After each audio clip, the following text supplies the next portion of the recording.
Okay, hi everybody. Welcome to History 109, U.S. History to 1865. My name is Derek Schloss. I'm going to be your instructor, and I'll talk about who the heck I am, tell you a little bit about my background. I'm going to talk about history a little bit in this video. By the way, this is a welcome orientation kind of introductory video. So we're going to hit kind of a lot of different things to kind of introduce the class. Wet your beak with, so to speak, with regards to some historical concepts that get you thinking about history a little bit. So again, with assignments and the textbook and things like that. So yeah, let me start with this. So who am I? So again, my name's Derek Schloss. I'm your instructor for this course. I'm a graduate student, or specifically I'm a PhD student, doctoral student here at ASU, getting my PhD in history. I just finished my my second year in the PhD program. And yeah, it's, I guess, related to that. Yeah, please don't call me Dr. Schloss. I'm not a doctor. I'm going for my doctorate, so hopefully I'll technically be a doctor, not a medical doctor, but a doctor of history in a few years here when I finish. Although, yeah, so don't call me Dr. Schloss.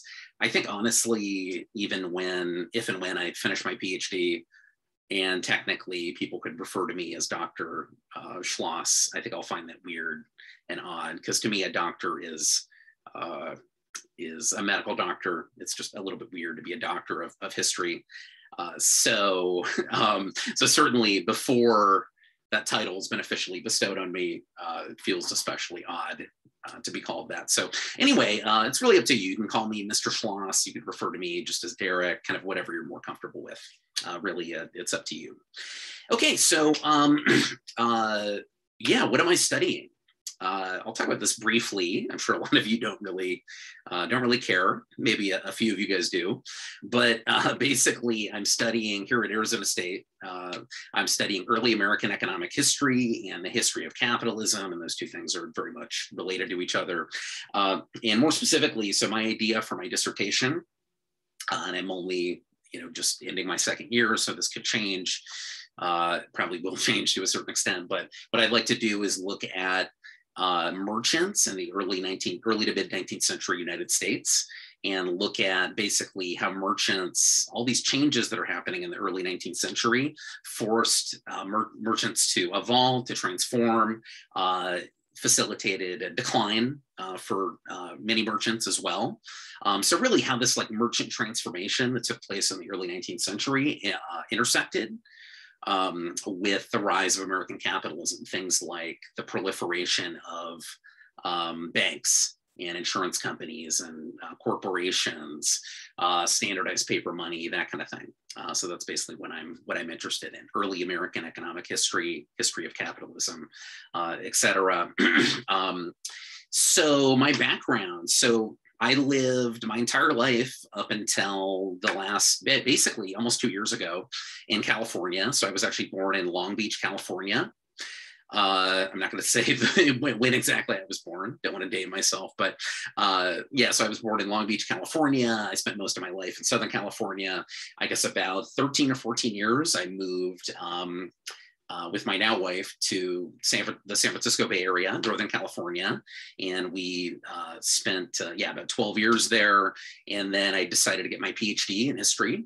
I got accepted to Arizona State University and moved to Arizona in the middle of a pandemic. So I moved here in, I guess, early July 2020, right in the middle of the COVID-19 craziness, which I guess we're still in to a certain extent, and right in the middle of the summer heat craziness. So I'm getting slowly but surely acclimated to the Arizona climate, but I think probably most Arizonans will tell you, even some native Arizonans, you never totally get used to it as far as the intensity of the heat in middle of July, August, that kind of thing, for example. So what else could I say about myself? When I'm not working on my PhD, i.e. reading, writing, doing research for my dissertation, teaching, doing TA work, etc. Well, first of all, I'm not not doing those things very often. Like most of my time is spent working on my PhD. A PhD student's job is never done. I think a lot of PhD students will tell you. So to the extent I have off time, I spend my off time spending time with my kids and my wife. So by the way, I have two young kids. Spending time with them. I also like to watch basketball. I'm watching the NBA playoffs right now. So that's been fun. I like to run, although that's more of a staying in shape thing. I'm not like in it for the love of running, just to be honest with you. So anyway, that's a little bit about me. Yeah. So let's talk about this. Again, I'm going to get to some specific aspects of the syllabus in a few minutes here, and kind of what you can expect, for the first week of the course, and a couple of things I want to emphasize. But I want to kind of zoom out and talk about history. I'm guessing most of you are not history majors, and so you're probably taking this class because you have to, or maybe there were 3 or 4 different classes you could have taken and you chose this one, but history isn't your absolute favorite subject, and that's fine. I've taken a lot of classes that, it wasn't like math classes. I'm not like that interested in math, so I can understand. I can commiserate. So let's zoom out a little bit and think about this very simple, but at the same time hard question. Why study history? Why study history? Who cares about history? I'll let you kind of think about that for a second. I'll let that germinate. Why study history?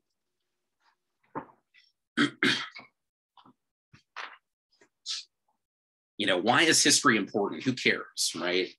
If it is important, not everyone actually thinks it's important, but if it is important, why is it important?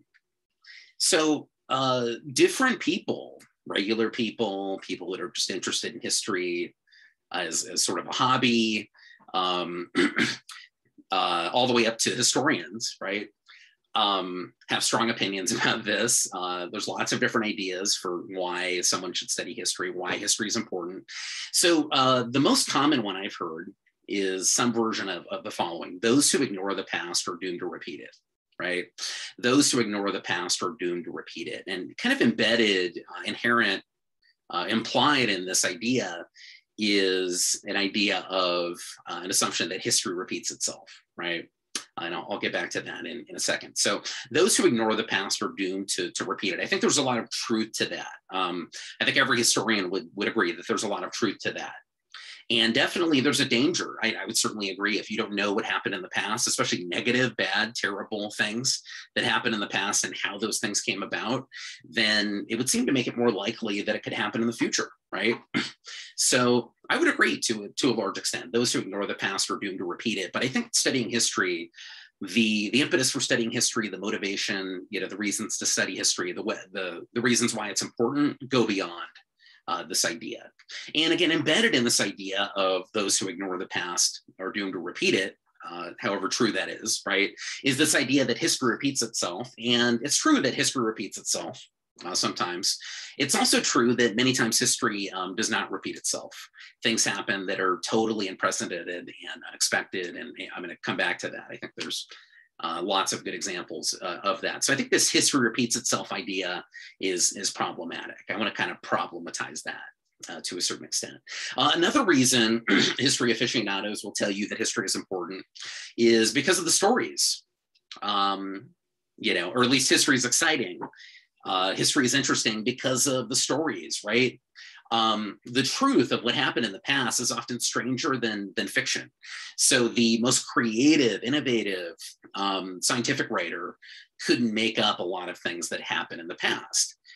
Truth is oftentimes stranger than fiction, and I think we'll cover a lot of stories in this class that could fit into that category. If a science fiction writer came up with this, it would almost seem beyond belief, right? And, people wouldn't believe it, or they'd struggle to believe it, right? So that is certainly a reason to study history. It's a reason to be interested in history. And so, by the way, my idea here is to kind of whet your beak to get your historical juices flowing, so to speak, to get you thinking about history a little bit. Okay, so at the same time, not everybody thinks history is important. Some people seek to undermine the study of history, or just history in and of itself. They seek to kind of downplay it, to denigrate it. And the way they do that is oftentimes they say, I've heard this many times, even from my own family members, by the way, I've heard that history is just a bunch of facts. History is just a bunch of facts, right? And I think pretty much every historian would tell you that history is definitely not just a bunch of facts. Now, facts are important. Knowing basic things about what happened in history, basic, information, facts, true things we think are true, and separate those from claims that are contested, that historians argue about, right? That's important. Facts are important. Information is important. We'll learn a lot of facts, a lot of stuff, so to speak, in this class, but that's not the point of history, right? And if you think that's the point of history, I think maybe, I respect your point of view on that, but I think maybe you had a bad history teacher in the past, right? Definitely that's not my approach to history. That's not most historians' approach to history. The facts are there to kind of lay the groundwork to create an interpretation, to try and assign meaning to what happened in history, right? Some historians are interested in, as I mentioned a second ago, basically presenting arguments in favor of things that are contested, right? So yes, there's basic facts. George Washington was the first president, right? But the things to talk about within the context of history, or even US history, go far, far beyond that, right? And even when we can agree on what the basic facts are, what meaning do we assign to it? What does it mean 240 years later? In 2022 in the United States, right? If it means anything, how is this applicable? Those are the kinds of things that historians argue about, right? So again, we're just kind of wetting the beak, getting the juices flowing a little bit. So embedded in, I think, a lot of these ideas, and especially the idea, if I go back to those who ignore the past are doomed to repeat it, and history repeats itself, right? Is the idea that there's connections between the past and the present. And I think there's some truth to this as well. Actually, a lot of historians, a lot of history graduate students, I think will downplay this. And I certainly understand why they try and steer students in a different direction. I'm the kind of basically, my approach is that I think it's important to try and identify and discuss connections between the past and the present, right? But we don't want to take it too far. We would understand the past on its own terms, which I'll get to in a second. But yeah, I mean, definitely there are connections, important connections, right? So for example, there's the fight for voting rights going on right now, right? And there's historical antecedents to that. So, we could look at what happened in the early 19th century United States, things that we'll talk about in this class, where the right to vote initially was given only to, as you might already know, was given only to white property owning or white males above a certain property owning line, or basically they had to prove a certain level of affluence or wealth, possess a certain amount of property, and therefore they could vote, and everybody else was left out, right? And that's changed dramatically, but there's still people that are perhaps being left out of voting and voting rights squabbles and that are going on nowadays. So we could look at what happened in the past, and that can shed light on the present to a certain extent, right? We can look at the past as a guide, to illuminate massive changes that are happening in our own society, like technological changes. So just in the past, let's say 20 or 30 years, we've seen the rise of the internet, smartphones, and social media, and all those things are related to each other, obviously, right? So we might be tempted to think, oh my God, this is an unprecedented time of technological change. And these are, it's true, these are relatively new technologies, novel technologies. And so it's novel to a certain extent, but we're not the first generation that has had to deal with technological change, far from it, right? So there were massive technological changes going on in the early 19th century United States. The Industrial Revolution, which came to the United States from England about that time, right? The beginning of manufacturing. As I mentioned a second ago, one of the things that I study is the rise of banks and early corporations, proliferation of banks and insurance companies, right? Standardized paper money and that kind of thing. So those things were hugely, were seismic shifts, right? Certain people adjusted to those changes and other people had a heck of a time, a lot of trouble adjusting to those changes, right? So we can look at how people dealt with technological changes in the past, and we can apply that. We can see parallels between that and the present, right? For sure. So there are connections. I think that's important. But at the same time, we need to keep in mind that and this is a kind of a common expression from historians, at this point, kind of a cliche. The past is a foreign country. Keep that in mind. The past is a foreign country. Even the past in your own country is a foreign country. So what I mean by this is, even for people that spend their lives studying a certain time period, let's say, again, the early 19th century United States, like I'm focused on, right? Even people that have been at this way longer than I have, that have been studying primary source documents and writing books. They've looked at hundreds, 500, 1,000, 2,000 different primary source, all kinds of different primary source documents from the early 19th century. And even for them, the past is a foreign country. The way people lived in the past, their, more than anything, their attitudes, their customs, their beliefs, their values, their mores, are very foreign, right? And always remember that, right? Don't assume that they responded to technological changes in the exact same way that we did. Now, they're human. There's going to be parallels, right? We're human and they're human. There's going to be similarities in the ways both of us responded to different changes, but there's going to be a lot of differences as well, a lot of important differences. And I think oftentimes, I guess this is kind of my main point, the differences oftentimes, searching for the differences, it's more tricky, but it's more interesting at the same time. And ultimately, that's what historians are concerned with. And that's what we're going to be, for the most part, concerned with in this class. Kind of a related point is the concept of generational chauvinism. Let me repeat that. Generational chauvinism. So what is generational chauvinism? Well, this is the idea that modern people are inherently better, basically wiser, more virtuous, etc., than people who lived in the past, and thus, and therefore, are inherently are qualified to judge the people who lived in the past, right? So it's very easy to fall into generational chauvinism. I'll admit that I've been a generational chauvinist many times. I think anybody who studies history, even dabbles in history, it's just very tempting. It's very easy to fall into generational chauvinism, right?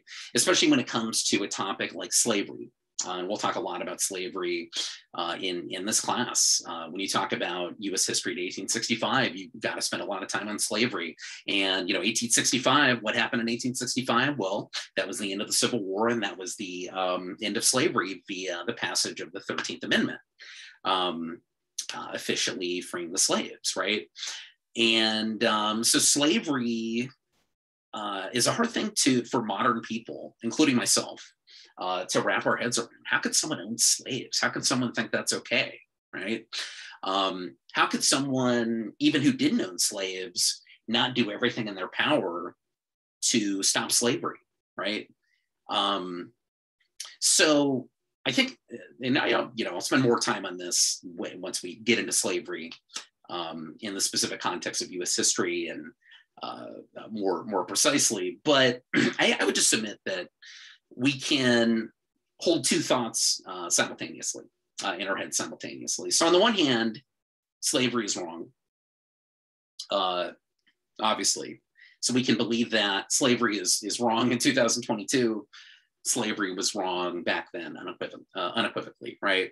I think that's the easy part. The hard part, but the more important part, the more interesting part, certainly, is to understand why slavery not only existed, but for the most part was accepted, not just in American society, but in the history of human civilization, right? So slavery goes back probably at least 5,000 years. Many different societies in human history on nearly every continent, or I think literally every continent, have practiced some form of slavery, right? So this, past, basically slavery, at least the kind of slavery that, let's put it this way, the kind of slavery that existed out in the open was officially sanctioned, approved, legitimated by government, was supported by governments, by states, ended in essentially in the late 19th century, depending on how you define slavery. And now we have slavery, but it's mostly been moved underground. It's not, for the most part, officially sanctioned by governments. So, if you think about it, slavery, at least slavery that's out in the open, it's officially sanctioned by governments, has only been outlawed for a little over a century, maybe a century and a half, right? That's the time when slavery's been driven underground, right? So throughout most of human history, slavery existed. Most people didn't do anything about it. It for the most part, wasn't very controversial. It was a part of human life. And I think understanding that is much more interesting. And it doesn't excuse slavery, but it's much more interesting. It's much more challenging at the same time. And that's one of the things we're going to try and do in this class. And that's kind of the approach I want you guys to take, right? So it's very easy to judge people in the past. But I would submit to you, and I guess this is my broader point, and I think most historians would submit to you, most historians would take this position, that people in the past are, in a sense, just like people in the present, right?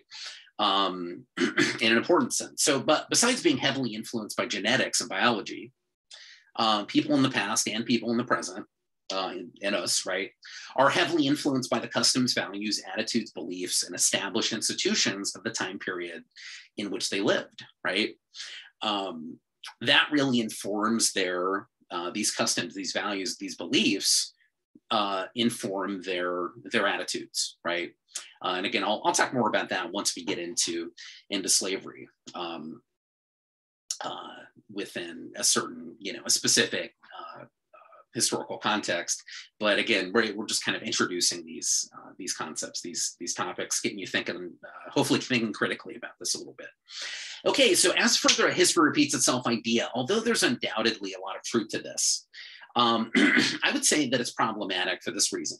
History repeats itself is problematic because history rarely plays out in exactly the same way as it did in the past, and certainly is not guaranteed to repeat itself, even in a general sense, even in a broad sense, right? Similarly, just because developments are trending in a certain direction does not mean that they will continue to go in that direction, right? So let me give you a few examples here. So at the turn of the 20th century, many intellectuals were sure that religion was on its way out. Basically science seemed to have all the answers at that point. And, a lot of intellectuals said that religion was there to explain the unexplainable. Well, now we can explain everything, or we can explain many of the previous mysteries of the universe. And so what's the point of religion? Religion is on its way out, right? People are going to be, future generations are going to be increasingly, more secular, oriented towards secularism, not as affiliated with organized religion. And it's not that there hasn't been, from our vantage point in 2022, it's not that there hasn't been any truth to that. Even the United States, among industrialized, Western first world democratic countries, is uniquely religious. But even in the United States, we become more secular, right? But when you look at the world as a whole, and even in a place like the United States, and even in Europe, right? Western Europe, probably the most secular place on the planet, I guess outside of a place like Japan, depending on how you define secular. But in general, religion has proved to have awesome staying power. Religion, I don't think anybody would argue, honestly, religion is on its way out, especially when you're looking at things holistically, globally, right? Religion is still a force to be reckoned with. And people need meaning in their lives, and they turn to religion. And to the extent they don't turn to religion, the things they turn to resemble religion in a lot of ways. They practice politics in a way that resembles religious faith, right? So anyway, what was my point here? So yeah, intellectuals, a lot of people thought religion was on its way out, but they were wrong about that, right? They saw that things were trending in a certain direction, but in fact, that's not the direction things went. Similarly, very few people thought that the Soviet Union would fall in the late 1980s, but the Soviet Union did fall, right? And I mean, the Soviet Union, that was one of the two great powers during the Cold War, along with the United States. And if you talk to people who, I was alive during the time, I guess I'm dating myself now, but I was alive during the time, but I was like a small child. I wasn't following, what was happening geopolitically. But those people that were of age and were following things closely, that most of them will tell you that they were absolutely blown away and shocked by the fall of the Soviet Union. Certainly the Soviet Union had problems, right? It was having trouble keeping up with the United States in a lot of different respects, internal issues and lots of different things going on. But the fact that the Soviet Union fell, the Berlin Wall fell, right? That's the symbol of the end of communism as a power in the world, the end of Soviet communism, the end of the Soviet Union, was shocking, right? So things happen that are historically unprecedented, and you don't necessarily see coming, right? More to closer to home here, closer to contemporary times, right? Very few political pundits thought Brexit would pass, or that Trump would be elected president in 2016, right? So after all, Britain had a long history of being part of the EU. And a reality TV show host with no political experience, that kind of person had never been elected president before. So surely, Brexit isn't going to pass. That's a flash in the pan. And surely, Trump isn't going to become president because there's no historical precedent for it. But in fact, both of those things happened just in the past few years, right? So, the point is not that what happened in the past is not important. Obviously it is, right? Rather, the point is to try to see things from the point of view of those in the past, right? So people 150 years from now might assume that Trump's election was unsurprising or even, quote, inevitable, right? But those of us who live to see it, who experienced the shock of it, and by the way, I know friends and family members and different people that I know, that even people that voted for Trump and supported Trump, that were totally shocked that he actually won. Maybe some of them weren't, but a lot of them were, right? So we know that it was shocking. We know that almost no one saw it coming. But there's going to be, I could pretty much guarantee you, a lot of people 150 years from now saying, well, things were trending in that direction. And these, no one was surprised by this. But again, we know that it was surprising. We know that it was unexpected. We know it wasn't inevitable. So the past doesn't determine the present. So keeping this in mind, let's try and see things from the perspective of the people who lived in early America. More to the point, more to the topic of this class. Most of whom didn't see, for example, the rise of corporate industrial capitalism, the fall of slavery in 1865, or especially the inclusion of non-whites and women into the body politic as anywhere close to preordained, right? To the extent these things happen in their lifetime, a lot of these people were shocked by these developments, and they would certainly be shocked if we transported them suddenly to 2022 and they saw the society that we're in right now, right? So. It's also important, here's kind of another way to think about this. So think about the importance of memory just on an individual level. So if someone loses their memory, they, for example, they have dementia. I've gone through this with my own family. So if someone has dementia, they have Alzheimer's disease, so a disease that impacts memory, they lose a few different things. First of all, they lose a sense of who they are, just fundamentally, right? They also lose their ability to function in society, and those two things are strongly related to each other, right? For them, for someone who loses their his or her memory, life is constantly surprising, bewildering, chaotic, difficult, etc. They're constantly surprised by things. So think of history. I think there's a parallel to this when it comes to history. Think of history as essentially macro memory, right? So when we're studying history, we're essentially studying, here we go. We're essentially studying human societies in the past for the purpose of constructing as accurate and coherent as possible a memory of the past for those living in the present, us, right? Let me repeat that. So think of history as essentially macro memory. When we're studying history, we're essentially studying human societies in the past for the purpose of creating, constructing as accurate and coherent as possible a memory of the past for those living in the present. And if those of us living in the present don't pay attention to history, if we don't care about history, or if the history is poorly constructed, right? If it's badly flawed, if it's not accurate, if important aspects of it aren't accurate, or if it's incoherent, right? Then that's going to cause us to lose our macro memory, and everything that happens is going to be surprising, bewildering. Life is going to seem chaotic, right? And we're going to lose our sense of identity. In this case, American identity, right? If we don't know American history.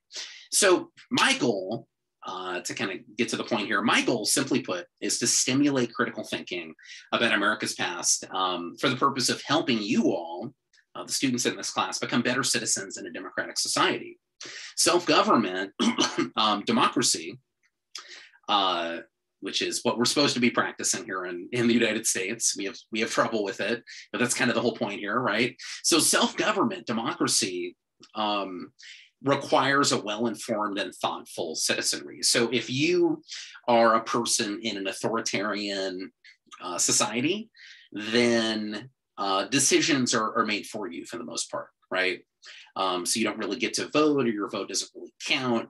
So the important decisions, political, economic, even some social, cultural decisions and developments are made by a tightly, basically people associated with the ruling party, right? With the dictator, the authoritarian, and the authoritarian's group. But that's not how we're supposed to do things here in America, right? We're supposed to practice self-government, democracy, but that's hard. That's difficult, right? We have to be aware, not just of what's going on in the news, but we have to be able to contextualize it, right? We have to have a sense of what happened in America's history in order to be good, productive, democratic citizens. And that's what I'm gonna try and facilitate that within to the extent that I can within the context of this class.